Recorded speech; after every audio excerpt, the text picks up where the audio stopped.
ecosystem within Abu Dhabi, and we're working towards expanding to the other Emirates as well. So different aspects of the healthcare ecosystem, whether that's pharmacy, health insurance, the member apps.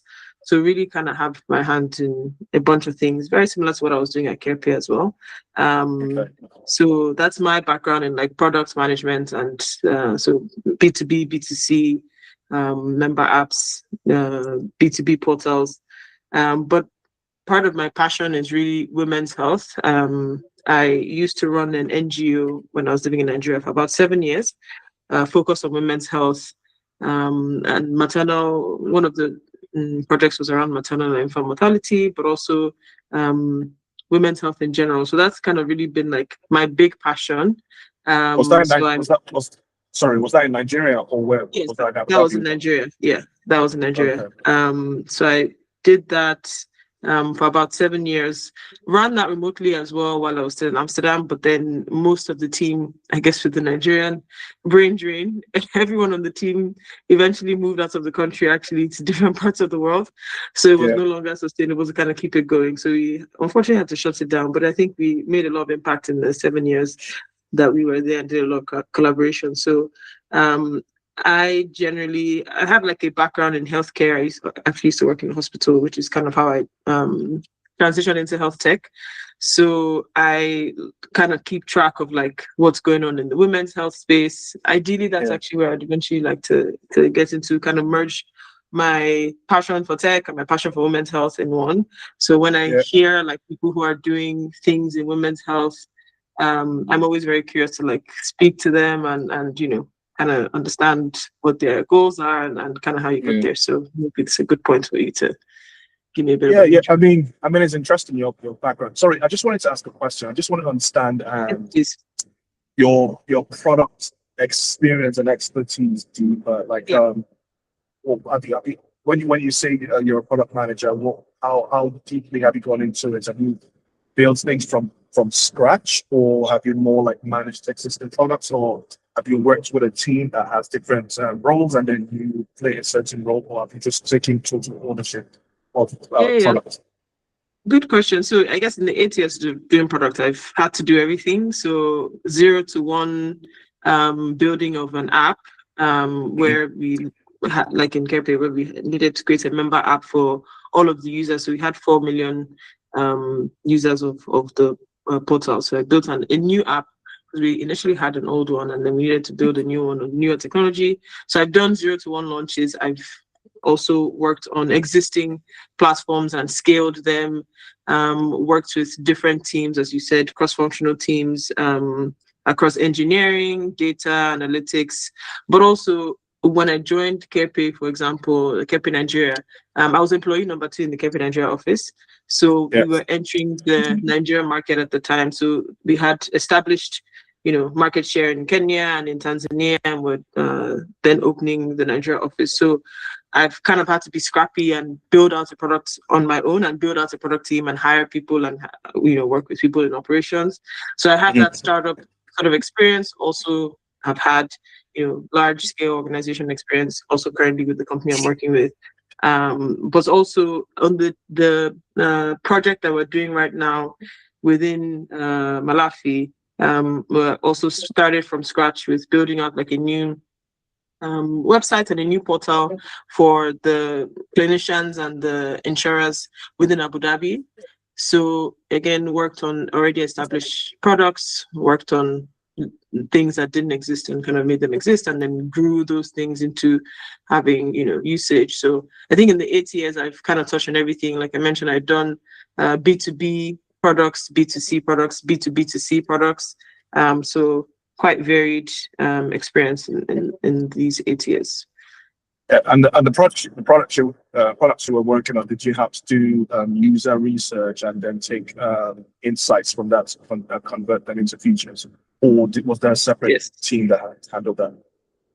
No, I've had to do user research. Actually, just got off a call with work. I was planning some discovery work within Abu Dhabi, some of the insurers for the next 3 weeks. So I'm going to be going into like the offices of insurers and hospitals to do some user research can't really go in obviously into like the details of what we're doing, but like, have to conduct user research with like a design team and then come up with like a solution. So validating that with the market and determining like something that isn't digitized, like a process that isn't digitized, we kind of understand what their process is, and then hopefully come up with a solution that addresses their pain points. So that's an example of something I'm currently doing, but I've had to do that. It's a big part of product management, is understanding user needs and understanding their pain points, and then figuring out a way to like meet them with a solution based on your expertise in building our products. So that's a big part of my day to day, and I've had to do that over the last 8 years, and a part of product that I really enjoy as well, actually.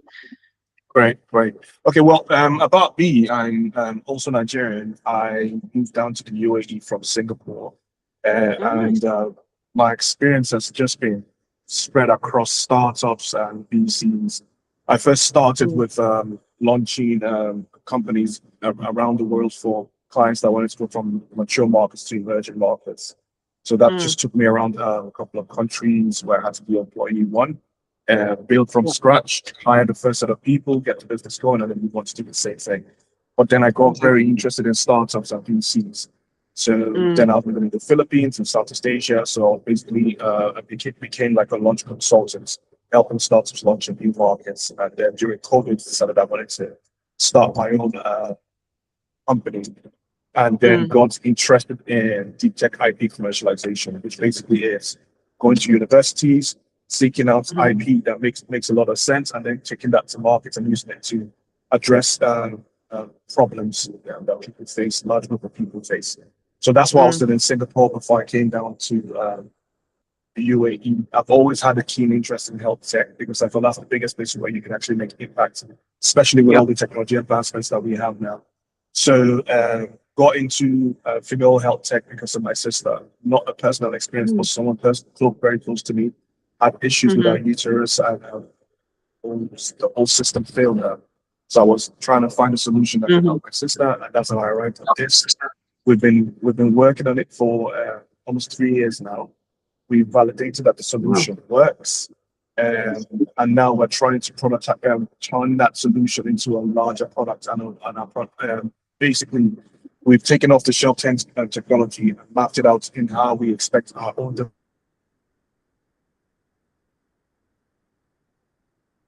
Foga, I don't know if you can hear me. You're frozen. I can't. I think I've lost you. Device to make contact with the pain points and technology. Okay, you're back now. Yeah, you're back now. Okay.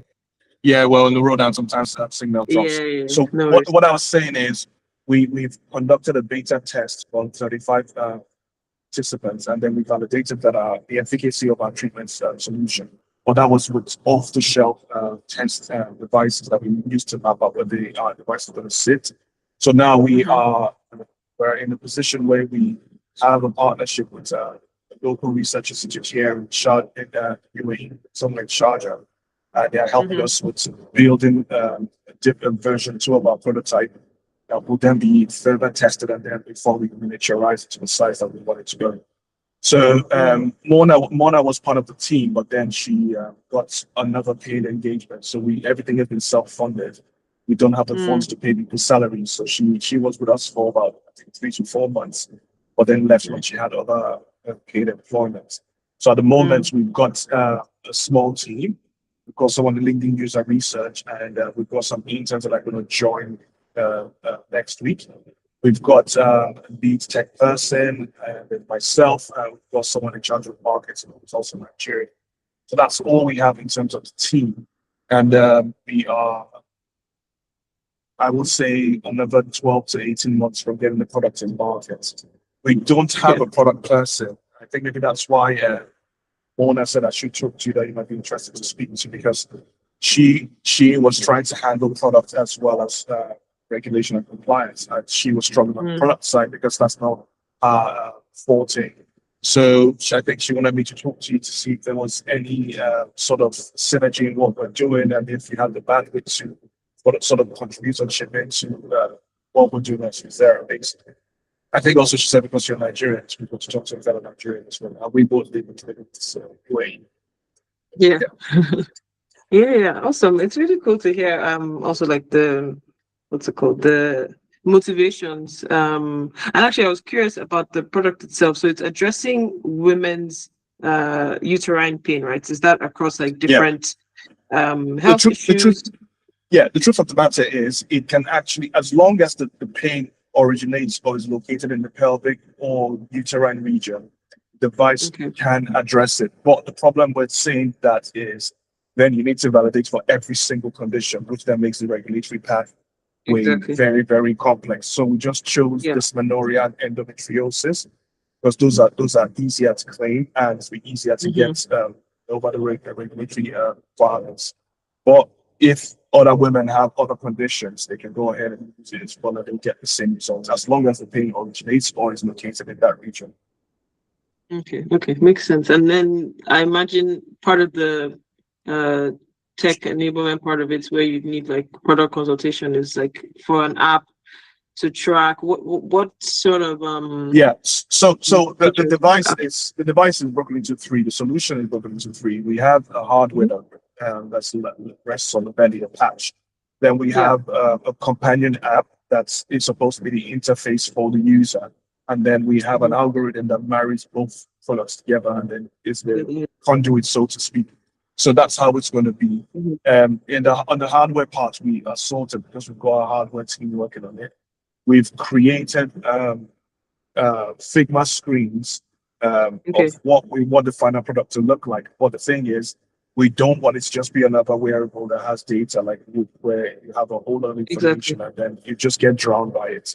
So what we want to do now was we started interviewing users to pick out what are the pressing needs and what are the gaps right now, and that's what we now use to filter what we've already created.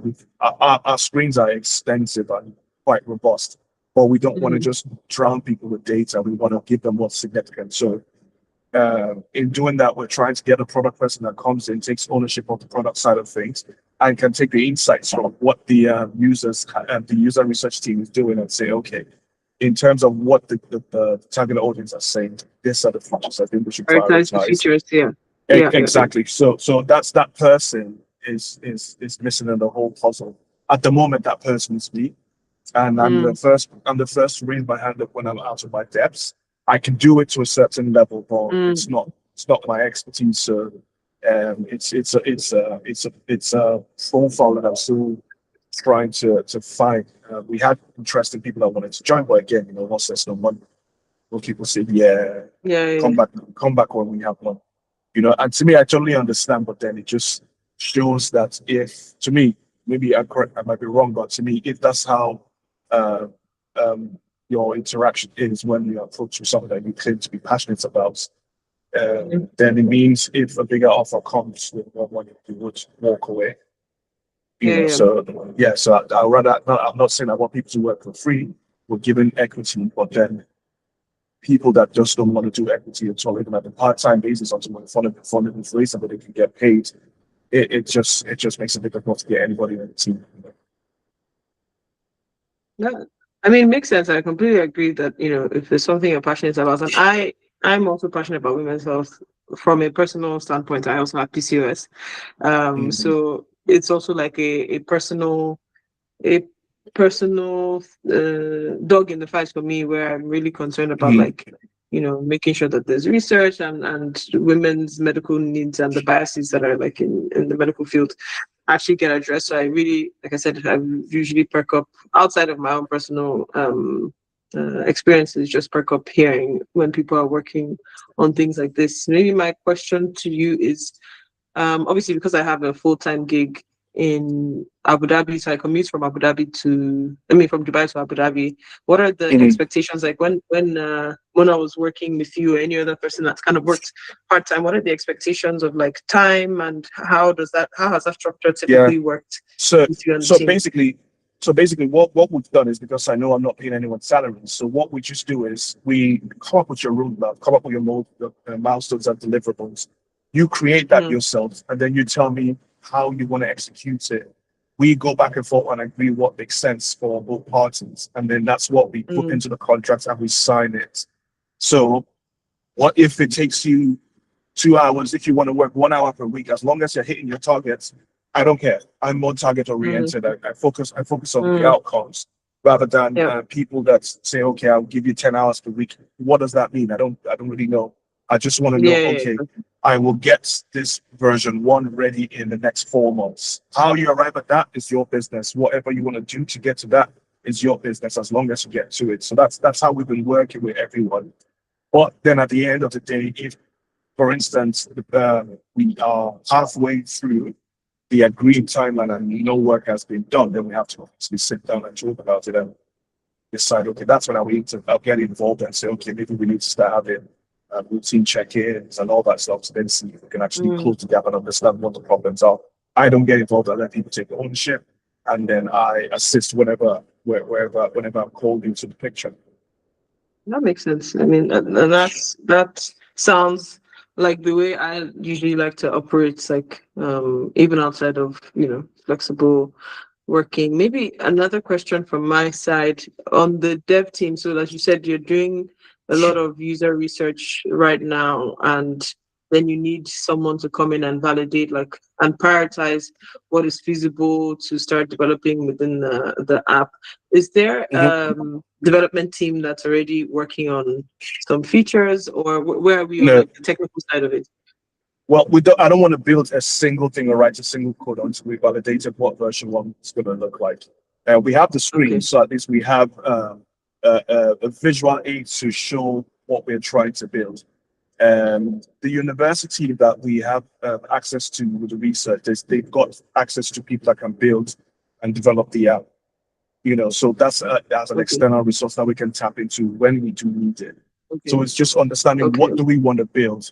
Okay, this is what we want to build, and the university will check within their resources to see the skill set that is required to do it, and then make that available to us. Okay, makes sense. So really, what you need from a product person is really just determining like V1 of the app based on exactly, not just necessarily V1, like the full life cycle, the full roadmap, and then prioritize what then should be included in version 1. Yeah, exactly. Okay. So that's exactly what we need. Okay. So I mean, I'm interested. I would just like to maybe understand. Maybe like next steps would be understanding the groundwork of what already exists, and then maybe do a bit of an assessment. Obviously, without like seeing like your full roadmap or anything, do an assessment of like how much work it will entail, so I can also validate and confirm like how much I can give, because I do want to make sure, as you said, you have someone that's able to like hit the deliverables and do what needs to be done regardless of how you manage your time. So maybe what would be helpful for me is to kind of understand like the breadth of what's required, so that I can know if it's feasible within obviously my full-time gig and my commute and just life in general. I totally. So what I'll do is I'll definitely send you an email after this, just let you know, understand what the next steps are. And obviously, before we can share anything, no matter how little, we'll need to shut them, sign an NDA. And then there's another thing. Since you said you also have PCOS, I think that also translates to, well, I don't know, correct me if I'm wrong, but I think then you might have similar symptoms with people that have endometriosis and dysmenorrhea. Exactly. So if you're open, if you're up for it, it'd be great if you could talk to my user research people, because we're trying to get people of African origin as well. All the people we're talking to are Caucasians, and that is a major problem in female healthcare right now. There's a gap in terms of Black and brown women. So if Black and brown women are more, I can search the web for that when you finish driving. sorry, that was my wife just touched something by accident. That's my driver. Okay. Nice to meet you. I'm gonna give this. I think she's a terrible Uber driver. She's getting 1 star now. 2 stars. I think Black and brown women are more affected even by this, so definitely it would be helpful to have a more representative or like a more holistic Yeah. user Yes, base. Yeah, absolutely. So Yeah. I I'm mean, happy to speak to the research team. I know a few people as well. Does it have the users you're speaking to, or the mhm. potential users, are they all based in the region, or it's like globally? Because I do know a bunch of people Globally, that would be we just okay. want to talk to Okay, everybody. It's not a location based thing. It's a racial profiling thing okay. in a good way, not a negative way. We want to make sure we Yeah, yeah, cover yeah, yeah. all races. You know, like for a long time, the medical world felt that endometriosis was a white woman's disease. They just didn't Yeah, believe that yeah. black people had it. So there were a lot of women suffering Mm, in silence. But yeah, yeah, yeah, exactly. so we've just Yeah. gotten home now, so there's a chance that the call might go off because the signal doesn't work in the basement so good. But it's been great talking to you, and I will send you a Yeah. message. And if you can Yes, text me, please. send me your WhatsApp number on LinkedIn as well, so it'll be easier Okay, with I will. conversations. Sure, I'll do that right away. It was awesome speaking Okay. with you, and looking forward to learning and speaking to the research team as well, and seeing Yeah, how I great. can help. Where in Dubai are you based? You said you're based in Dubai. I am in Shoba Heartland, so it's in Nadal Shiba, kind of close to Now that's Dubai. Medan. Yeah. Okay. Okay. All right. Cool. How Cool. Cool. about you? We are in close around Dubai Marina, but we're looking to move to ranches Ah, if okay, the Lord nice. the Lord and budget permits it. Well, good luck with that search. All right. All right, Okay. Thanks a nice lot, to speak Vanessa. to It's been you. nice talking to you. All right. Awesome. Have a Okay. good day and weekend. Bye. You too. Bye.